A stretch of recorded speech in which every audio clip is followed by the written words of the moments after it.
everyone, welcome or welcome back to my wedding planning series. If you missed last episode, it was part 1 of me finding my wedding dress, but I didn't find it in that video, obviously. Today is the day. This is the video where I will show you the end of the journey, which was a long one. I tried on so many wedding dresses. I went to so many Toronto bridal boutiques, I mean GTA really. I was struggling to find something that was perfect. Now, I am a perfectionist. I overthink things. When it's a big decision and it involves a lot of money, I tend to freak out a little bit. But at this point, I know that there wasn't a dress in those first few boutiques that was the one. And I did find it. But I just wanna give a quick, piece of advice for anyone who might be similar to me. And if you're finding your wedding dress, just know that it doesn't have to be perfect. It doesn't have to be the thing that you envisioned yourself in necessarily from the beginning.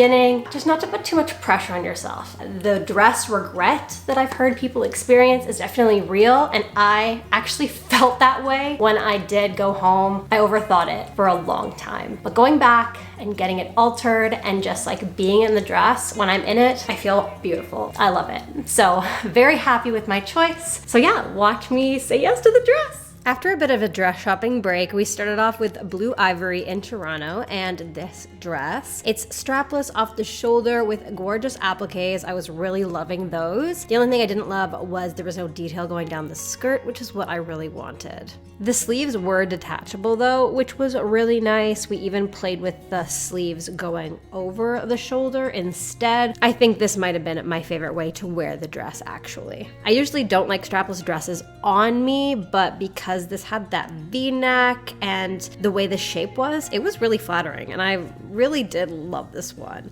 Other than, of course, the detail not trailing down, which is something that was high on my list. This is very different. It's got fitted underneath and the tulle on top.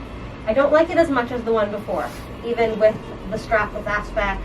So I really want the tulle for the flowy, mountainy. I feel way more comfortable in the other one. This one was definitely more of the shape and the flow that I wanted. Just the color was almost too pink for me. I mean, this color is very pretty, but like I think it's just a little too pink for like the bridal moment that I want. And maybe the fact that the other one's a little bit more structured too. Yeah, this one doesn't have like any structure. Yeah. This one almost, the skirt reminds me of like cotton candy. I like this one better.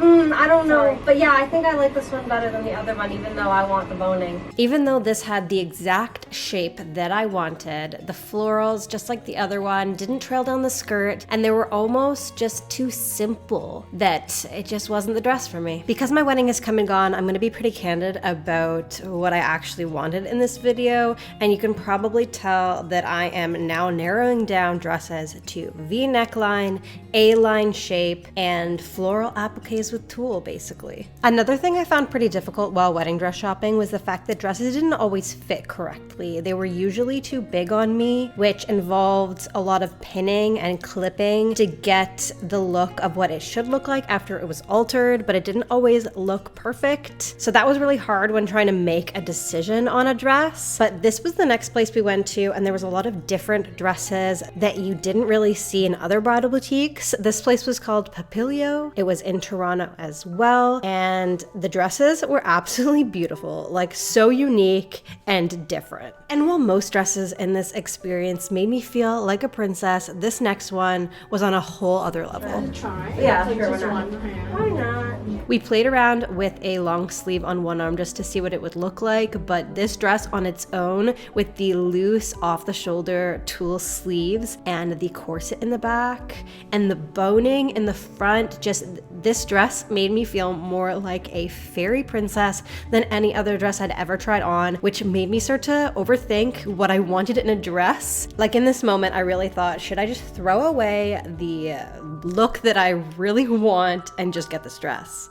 I don't know. Although I felt like a fairy tale princess, I really wasn't gonna get over the actual dress style that I wanted. Becca, my bridesmaid, came with me to this appointment, as well as my mom, but we tried on a few other ones of the styles that I was looking for. This one was more traditional, and I didn't like the crisscross in the front. While that could have been removed, it would have taken away from the structure of the dress, and it was just not my fave. This one was a little bit more my style, but even still, I think the floral appliques was what was really getting to me. Nothing was perfect in my eyes. This one was really cool because it was the shape that I wanted and the tulle kind of came up underneath the floral appliques, but in the end, the cups just weren't my favorite. After another wedding dress shopping break, we visited Mariana's bridal boutique in Woodbridge. I was so frustrated at this point trying on so many dresses and nothing was perfect in my eyes. I had a checklist at this point, but little did I know this would be the place that I would find my dress. Now this is not the dress, this is another one I tried on, but it was a little too busy for me. I specifically wanted trailing, very distinct floral appliques. I had more stuff up here.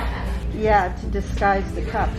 Not even that, but just like because it's nice Just up here. because, yeah. Yeah. Looks really good. I like the 3D. 3D and the style of the flowers. Yeah, I do wish there was more up here though. No. It's very pretty. And then as another contender, there was this one, which had way more stuff going on up at the top, which I really liked, a deeper V, which was interesting, maybe too much, but I didn't like that there wasn't as much beading as the other dress. So we went back to it, and Mariana had some pieces in the back that matched the dress, so she artfully placed them with some pins on one side just to show me what she could do in alterations to make it like I would want. It would disguise the cups and also bring in that detail, which is really what I wanted. But even then, the 3D flowers, something about them, maybe because they were bulky or I don't even know, they were just really bothering me and I was really overthinking it even though I was convincing myself to get this dress potentially. This dress had everything I wanted. The distinct, beautiful floral appliques, the structure, the deep V, the trailing florals going down. The beading was exquisite and gorgeous. It made me feel like a princess. And like I've said, although I'm an emotional person, I knew that I wasn't going to have that emotional moment when I thought a dress could be the one. I mean, you can see it on my face. I'm thinking hard about the decision. Does it tick off all the boxes? Is it in my budget? And technically, it wasn't. I had seen this dress on Instagram and I asked specifically to try it on. And Mariana agreed that because it was in my size, she would sell it to me off the rack to keep it within my budget. Dry cleaner will fix it nice and you have like brand new dress. So after a lot of thought, I knew this dress fit everything that I wanted in a dress. Unfortunately, my bridal party weren't able to make the disappointment, but I was able to get my maid of honor, Sarah, on the phone for this very long awaited moment. There's Sarah. Okay, go backwards. Are you saying it? Yes. Yeah, it's beautiful. I've made a decision, finally. Finally. Mama, I love you. you have to go and drink champagne. Thank you. So after a long, emotional journey, I finally said yes to the dress and I couldn't have been more relieved in this moment. I did have alterations to make and a few tweaks as well, which I'll be showing you in a future video. So please like this video if you liked it, subscribe if you haven't already so you don't miss more of my wedding planning journey.